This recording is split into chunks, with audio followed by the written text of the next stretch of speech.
ஆனால் இவர்கள் சொன்ன இந்த திட்டங்களுக்காக அவர்கள் பணத்தை கூட கொடுத்தார்கள், அதற்குரிய ஆதரவை கொடுத்தார்கள். உதாரணமாக இந்த ஆற்றங்கரை அண்டிய பிரதேசத்தில் குப்பைகளை ஒன்று சேர்க்கும் கொட்டுதல் முறையை நீங்கள் முகாமை செய்யுங்கள் என்று நிரந்தர ஊழியர்கள் 46 பேருக்கும் நிரந்தரமற்ற ஊழியர்கள் 23 பேருக்குமாக சுமார் 69 பேரை இந்த நகரசபையிலே இதற்கான முகாமை செய்வதற்கான ஊழியர்களாக நியமிப்பதற்கான முழு பணத்தொகையையும் இந்த யுஎஸ்ஐ நிறுவனம் அவர்களுக்கு வழங்கியது.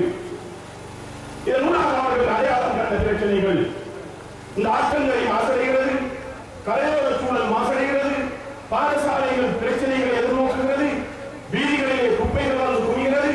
18% நகர சபை பணம் இதற்காக செலவழிக்கப்படுகிறது இந்த குப்பைகளை முகாமை செய்வதற்கு. இந்த இவர்கள் சொன்ன திட்டத்தை நீங்கள் மேற்கொண்டிருந்தால் 18% நகர சபை பணம் இதுவரைக்கும் இந்த 4.5 ஆண்டுகளில் சேமிக்கப்படுவதற்கான வாய்ப்பு இருந்தது.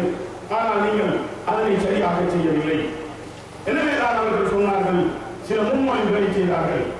ஆற்றங்கரை ஓரத்திலே நீங்கள் குப்பைகளை சேர்ப்பதை நிறுத்துங்கள், வைத்தியசாலை கழிவுகளை ஆற்றில் கொட்டுவதை நிறுத்துங்கள். உண்மையில் இங்கு கொண்டு வந்து கொட்டப்படுகின்ற கழிவுகளே காத்தான்குடி